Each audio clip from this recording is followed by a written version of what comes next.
ditanya, apa penyesalan terbesar saya dalam hidup? Saya akan menjawab, tidak mengungkapkan apa isi perasaan saya terhadap seseorang adalah sebuah penyesalan terbesar. 35 tahun lamanya, saya memendam perasaan saya terhadap seorang laki-laki yang memang perasaan saya ini tidak pernah dia ketahui. Saat itu usia saya 17 tahun. Saya bertemu dengan seorang laki-laki yang banyak sekali dikagumi, baik dari kaum wanita maupun kaum pria. Banyak sekali itu teman-temannya. Dia bermain dengan siapa saja. Dia bergaul ke sana kemari. Gaya bicaranya bagus, sopan. Semua orang senang sama dia. Awalnya saya rasa itu hanya perasaan kagum saya saja. Tapi lama-kelamaan, setelah saya rasa-rasa, setelah saya pikir-pikir, apa toh? Ternyata saya memang ada perasaan khusus terhadap laki-laki tersebut. Ya, daripada saya sebut laki-laki tersebut, saya langsung sebut saja karena laki-laki berambut agak panjang, tinggi, dengan kulit hitam manis.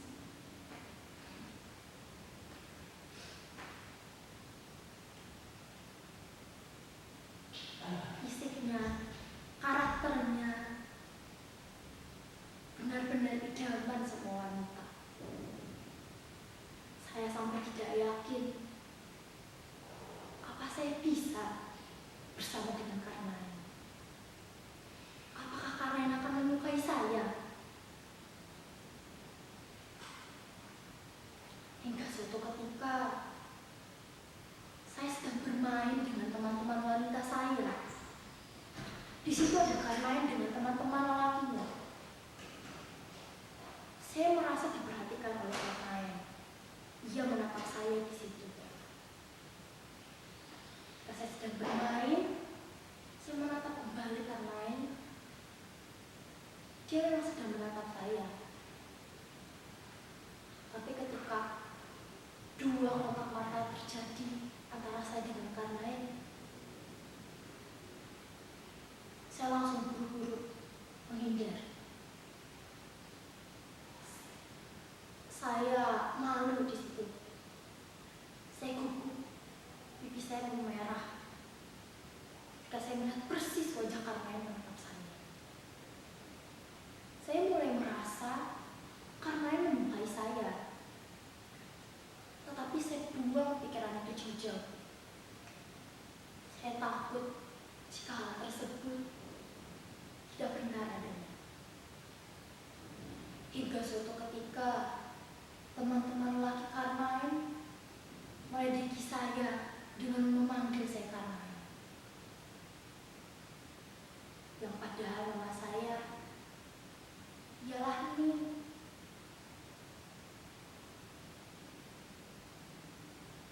Saya tidak marah. Saya hanya malu karena saya tidak bisa mengungkapkan perasaan saya kepada Karnain. Di situ mulailah saya menghindari Karnain. Saya takut bila hal ini diteruskan akan banyak kesalahpahaman. Apalagi jika Karnain tidak benar menyukai saya. Sampai akhirnya di suatu sore saya sedang membaca buku depan rumah saya. Karnain pergi menghampiri saya dengan membawa sepeda ontel. ia parkirkan persis sekali di depan pohon rindang di rumah saya. Tanpa permisi, dia duduk persis di samping saya ini. Ia bertanya, "Ning, apa kowe marah karo aku?"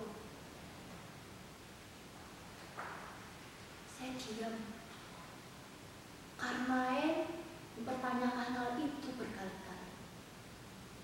"Ning, apa kowe marah karo aku?" Lagi dan lagi. Dan saya tidak bisa menjawabnya. Saya tidak marah terhadap Karnaen. Saya hanya tidak bisa mengungkapkan perasaan saya kepada Karnaen. Sampai dia terus mendesak saya menjawab, "Enggak, aku udah marah karo kowe. Perasaan sumringah yang tampak dalam wajah Karnaen terlihat." Kemudian ia meraih tangan saya. Lalu ia cium jemari-jemari saya. Ada perasaan takut dan malu. Saya bergidik. Tapi kupu-kupu dalam perut saya berkata lain. Saya seperti suka Karnaen seperti itu kepada saya. Saya ambil kembali tangan saya. Saya langsung masuk ke dalam.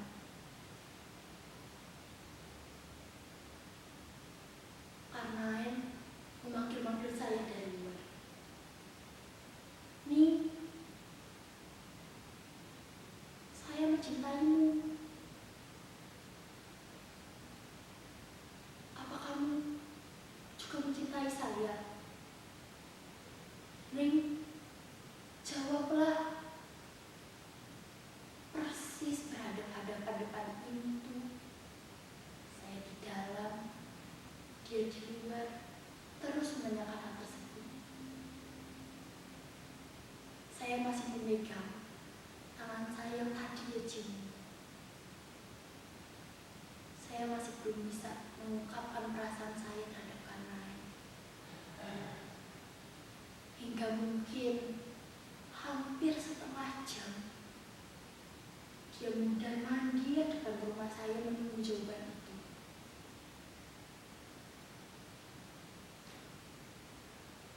Ia berkata, "Tidak apa-apa nih, saya akan menunggu jawabanmu di lain hari." Lalu ia pergi. Ia meninggalkan saya yang masih kasmaran terhadap dia.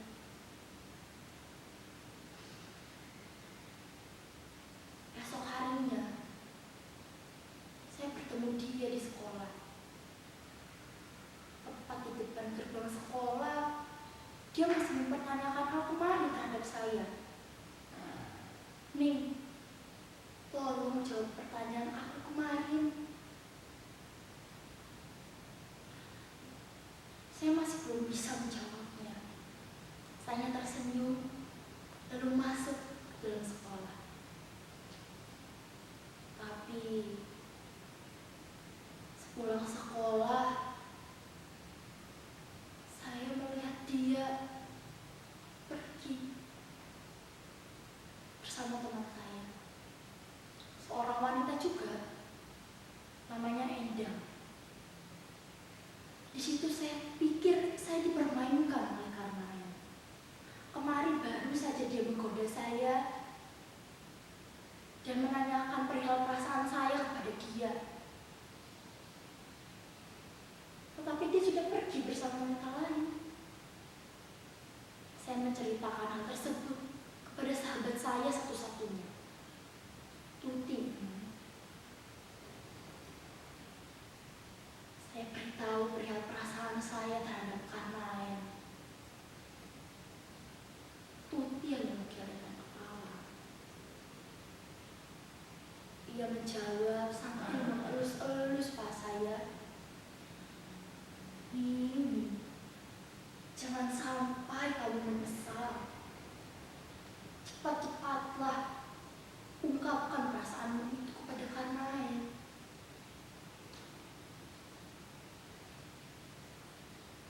Tapi saya tidak menjawabnya, karena saya memang belum bisa. Saya tidak tahu apa yang menahan perkataan saya untuk jujur terhadap Karnain.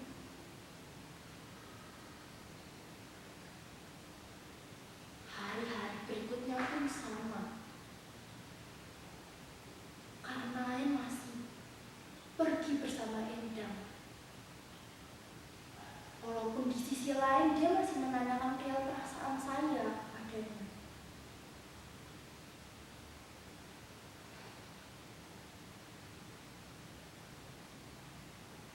Kala itu teman-teman laki-lakinya ada di depan gerbang sekolah. Mereka masih meledeki saya. Tapi mereka mengatakan hal yang saya hanya mengungkapkan itu kepada Tuti. Saya rasa Tuti tidak akan pernah Tuti menceritakan hal itu, apalagi kepada teman-teman Karnain. Teman-teman laki-laki Karnain itu mengatakan seolah-olah saya mengejar-ngejar Karnain. Mereka mengatakan saya suka dengan Karnain. Di situ memang ada Karnain. Karnain hanya mengangguk dan tersenyum, seakan dia mengiyakan semua perkataan teman-temannya. Dengan marah, saya katakan kepada teman-teman Karnain itu, saya tidak pernah suka terhadap Karnain. Saya benci dengan dia. Saya pergi dengan perasaan kesal, amarah yang memburu perasaan saya. Tidak saya singgahkan. Saya biarkan perasaan marah itu meluap. Saya benar-benar benci terhadap Karnain. Bagaimana bisa Karnain mengatakan hal itu pada teman-temannya, yang padahal dia tidak tahu sama sekali apa perasaan saya. Beberapa hari kemudian, Karnain datang menghampiri saya sambil menangis. Di situ memang saya masih ada perasaan kesal terhadap Karnain. Tapi tidak bisa saya pungkiri bahwa saya masih menyayangi Karnain. Karnain datang menghampiri saya. Dia berkata,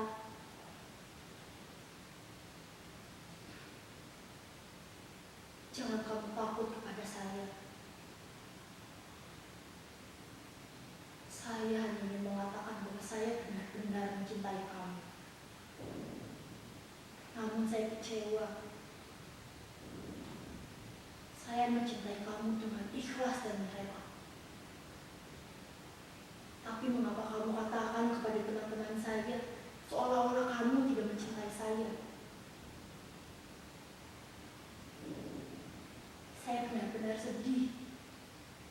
Saya sedih mendengar ucapan itu keluar dari mulut kamu. Besok saya akan pergi ke Jakarta.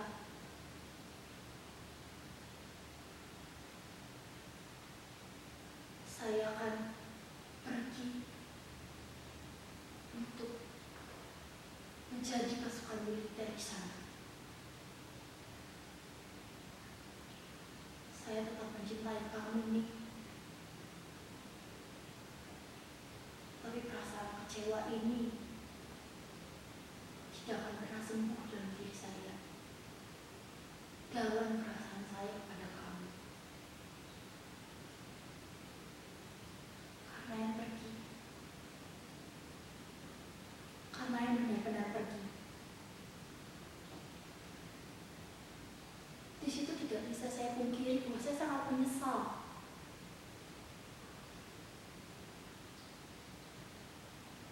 Saya ikut menangis sebenarnya.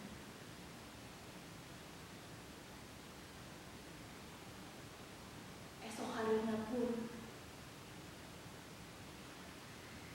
dia benar-benar pergi. Dia benar-benar pergi ke Jakarta untuk menjadi pasukan militer melawan Jepang.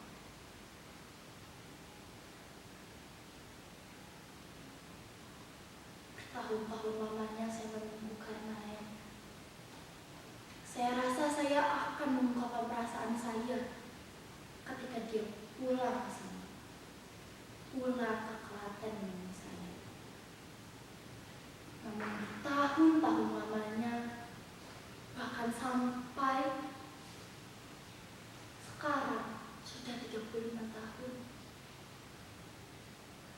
saya tidak pernah bertemu lagi dengan Karnaen. Ia meninggal. Ia wafat di Lebanon.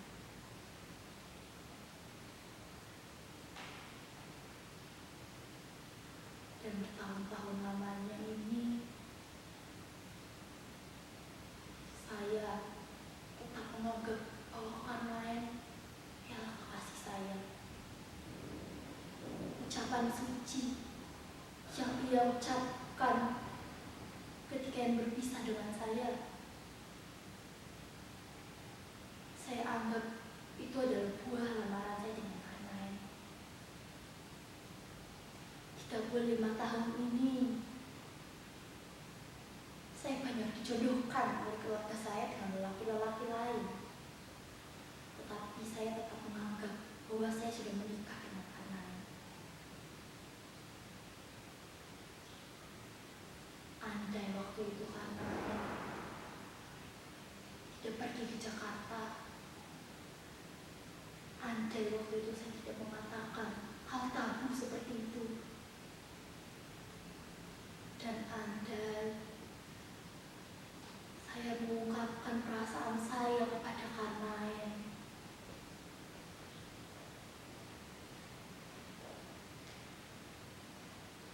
saya dan dia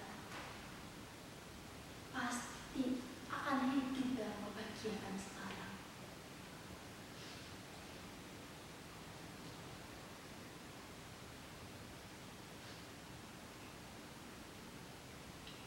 Jika Karnaen masih hidup, saya akan terus-terusan meminta maaf kepada Karnaen.